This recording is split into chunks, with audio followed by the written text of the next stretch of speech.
Salut, cache pas ta joie, c'est Apsilose. Moi ce que j'aime dans le confinement, c'est que je peux faire en même temps deux choses. Réfléchir, écrire et chanter mes chansons, et faire mon pain moi-même, il est en cuisson. Allez, je vous laisse, ça sent le brûlé. Attention, c'est parti pour le show. Bonjour ma petite Alice.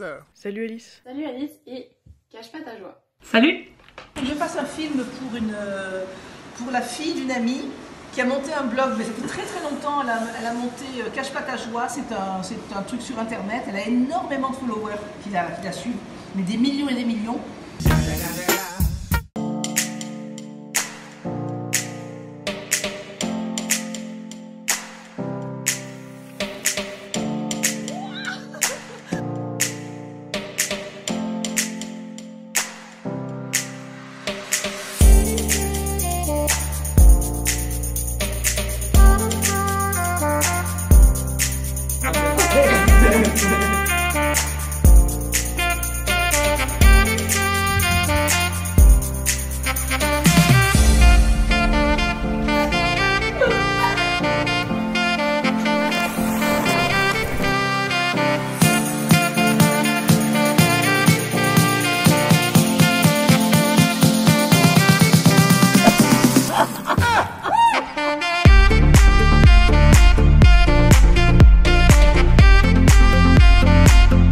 Ça se passe bien le confinement.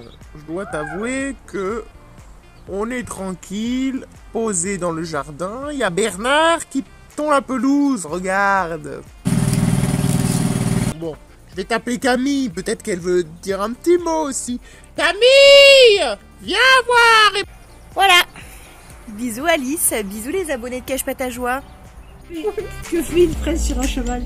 Tagadra, tagadra, tagadra.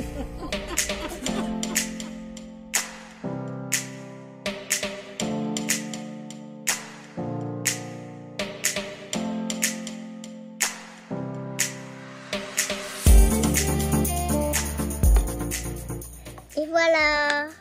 Je crois qu'il est grand temps que je prenne mon médoc.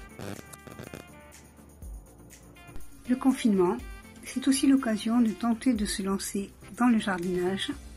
Les tirs du jour, bonjour, des légumes.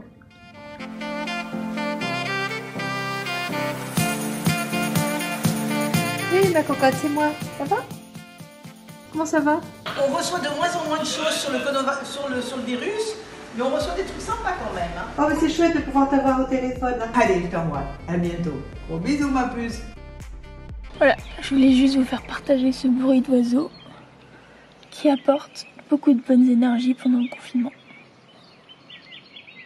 L'hymne à l'amour.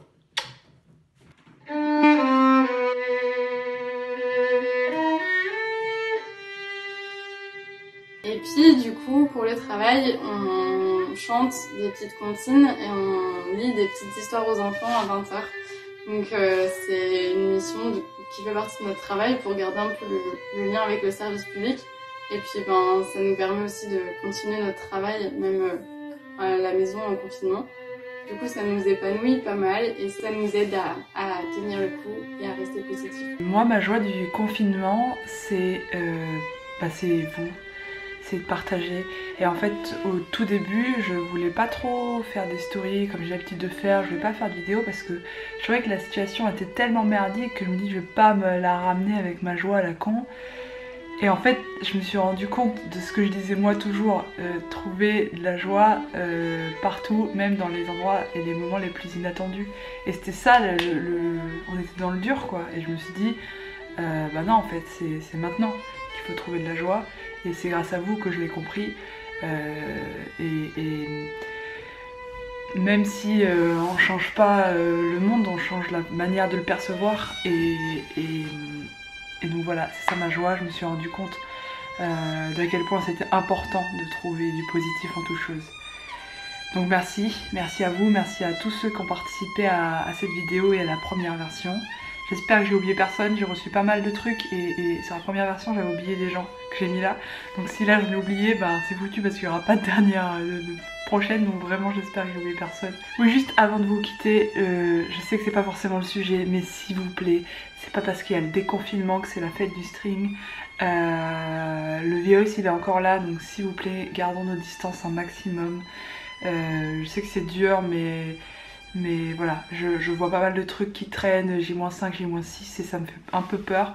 Donc voilà, je profite un peu de cette tribune, même si c'est pas vraiment le sujet. On fait un maximum d'efforts, on continue. Et voilà, c'est tout. Je vous laisse avec le dernier témoignage qui est hyper touchant et qui permet aussi de prendre de la distance et de relativiser sur ce qu'on vit en ce moment. Bisous et puis à bientôt. J'ai plein d'autres idées de contenu, plein d'autres d'idées de vidéos et voilà. Il se trouve que pendant le confinement, j'ai avec moi un journal que tenait mon arrière-grande-tante pendant la Première Guerre mondiale. Et je voulais partager avec toi un extrait de ce qu'elle écrivait il y a 103 ans, à peu près jour pour jour, puisqu'elle écrivait la chose suivante le 1er mai 1917. Quelle période énervante nous traversons en ce moment. Les bruits les plus étranges circulent partout venant du front ou d'ailleurs. On parle de trahison dans l'état-major. L'offensive a été une boucherie, nos pertes, quoique inférieures à celles des Allemands, sont énormes en morts et en blessés. À l'hôpital de Beaulieu, les salles sont combles et pourtant il faut encore trouver de la place. Moi je trouve ça assez intéressant de lire ça dans la période qu'on traverse actuellement, ça aide un peu à réfléchir et à mettre les choses en perspective. Voilà. Je vous laisse réfléchir à ça. Salut!